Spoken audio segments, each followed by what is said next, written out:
Decompression isn't optional. Hi, I'm Liz. I'm a trainer and behavior nerd, and welcome to your new pet handbook, where I'm talking about bringing an adult dog into your home and specifically talking about explaining decompression periods and what we mean when you hear a trainer say your dog needs to decompress.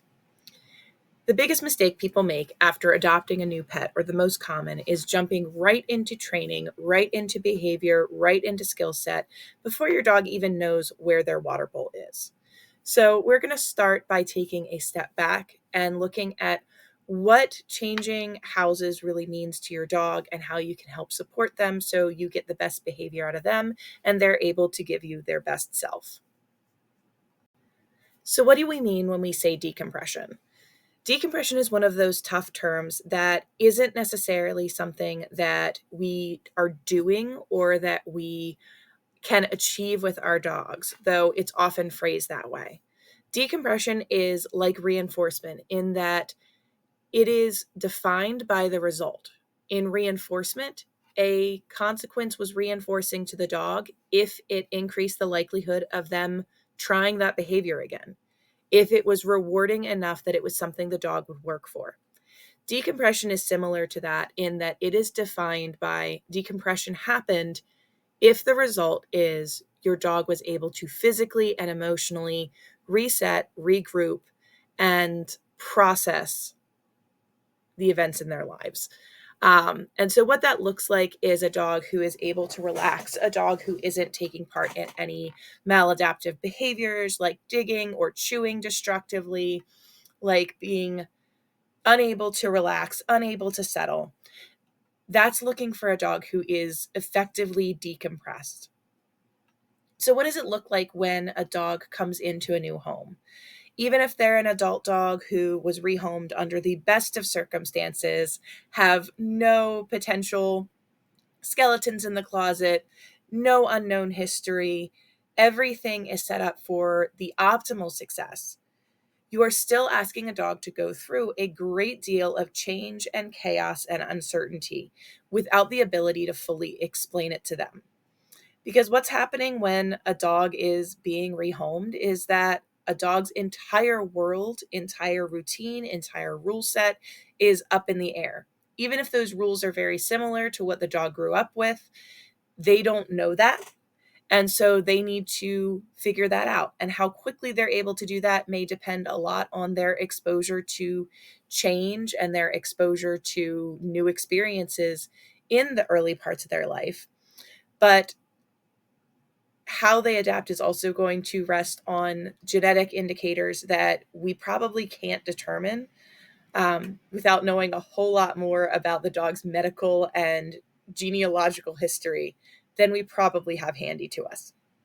So, our first goal is to watch our dog and to determine what results in decompression for them and how can we give them the most opportunities for decompression early in their time with us so they can be best set up to understand the household rules, so they can be best set up to begin training with a clear head and without distractions or challenges or triggers clouding the way towards better behavior and a better relationship with you. So, if something is relaxing for one dog, shouldn't it be relaxing for every dog? And you would think so, but that's simply not the case. So, every dog has a certain amount of just general free movement needs.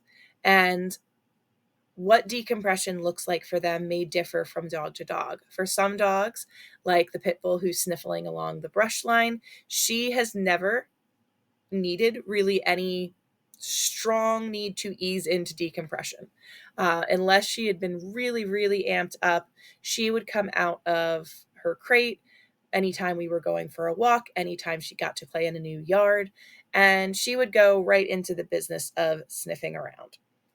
The German Shepherd you see flitting in and out of the screen does need a lot of movement before she's able to truly decompress.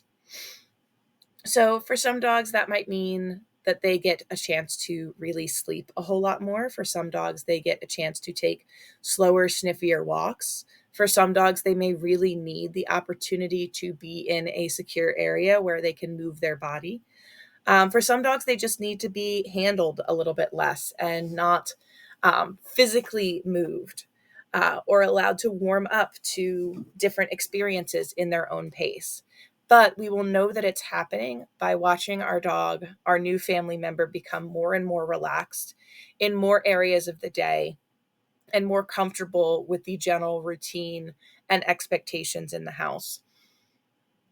And the more that we can give them opportunities to sniff and explore and be independent and snuffle and, yes, probably dig and chew appropriately, the easier we will have a time of identifying what makes decompression for these dogs and achieving that decompression so we can get started into building that relationship.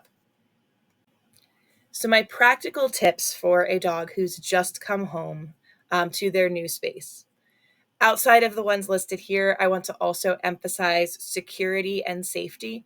Please, please, please make sure that your dog has a leash on them at all times when they are outside. Even if you think your yard is secure, you don't yet know if you have a dog who can climb a fence. You don't know if they know how to unlatch your particular fence latch. Have them at least dragging a line. Make sure that they have a well-fitted collar or harness. Make sure that they are contained when they can't be supervised in your house. Excellent management is a key to a happy adjustment period of a new dog into a new home. So, that being said, expect them to make those mistakes. So, for the first few days, have very low or ideally no expectations of what behavior your dog is going to have within the first 3 to 5 days. That does not mean let them get away with everything that they possibly want to do, but that means not being surprised by a dog who is interested in counter surfing. That means not being surprised by a dog who is vocal in their crate. That means not by being surprised by a dog who plays keep away when they're outside in the yard. All this means is to not have the expectation that your dog will know more than what you personally have observed and have taught them. And so, for that reason, you're going to manage and set up the environment for success and safety to expect the unexpected. As you're doing that, you want to maintain a quiet, relatively consistent schedule. I am all for treating dogs very similar to how I treated my kids when they were young, and I wanted them to be used to all sorts of disruptions, so we were never tied to a very rigid schedule. And I don't like my dogs barking at me because it's bedtime or it is feeding time, and I am, 3 minutes overdue. However, there's time to build that flexibility in those first few days when your pet has come home. Ideally, you want to keep things relatively quiet and consistent, not going too many tough places. This is not the time to have everyone you've ever met meet your new dog. This is not the time to try the dog park. This is not the time for a pet store visit. Um, Try to keep things fairly low key and avoid any big overstimulation. Right now, what you want to focus on is establishing reliability, predictability, and patience between you and your dog. So, before you start shaping behaviors, ideally you want to shape safety. What does that look like? Well, as I've been saying throughout the video, that might look different for different dogs. But some of the things that you can do is encourage them to explore new environments, new areas of your house. And a great way to do that is by creating dig pits, sniff pits, uh, treasure hunting, hiding treats, hiding pieces of food or extra good treats or chews, places where your dog can be allowed to physically manipulate the environment, explore, and be rewarded for it. So this is a clip of a board and train of mine, Decatur, using a dig pit to explore a lot of different items on his first date with me.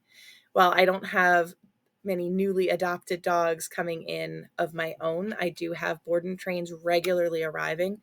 And one of the things that we spend our first day or so on is just establishing comfort and just establishing a connection between us as a handler and a dog, and working on them feeling safe, feeling secure in their area. Because unless they're feeling safe and secure, they're not set up for effective learning. They're not set up for effective responses or ideal responses. they can function so much better at the point where they have felt better. So spend those first few days really, really establishing that this is an area that your dog can have faith in, feel safe in, and rest and relax. So before you start shaping behaviors, ideally you want to shape safety. What does that look like? Well, as I've been saying throughout the video, that might look different for different dogs. But some of the things that you can do is encourage them to explore new environments, new areas of your house. And a great way to do that is by creating dig pits, sniff pits, uh, treasure hunting, hiding treats, hiding pieces of food or extra good treats or chews, places where your dog can be allowed to physically manipulate the environment, explore, and be rewarded for it. So this is a clip of a board and train of mine, Decatur, using a dig pit to explore a lot of different items on his first date with me. While I don't have many newly adopted dogs coming in of my own, I do have board and trains regularly arriving. And one of the things that we spend our first day or so on is just establishing comfort and just establishing a connection between us as a handler and a dog, and working on them feeling safe, feeling secure in their area. Because unless they're feeling safe and secure, they're not set up for effective learning. They're not set up for effective responses. Overall, we want to make sure that the first few days of our dog coming to their new home, joining our family, are ones that they'll look back on as something peaceful and relaxing, and that you will look back on as being a period of time identifying what your dog needs and getting to know them, rather than being chaotic disappointment about the things that your dog doesn't know and the trouble that they get into in those first couple days.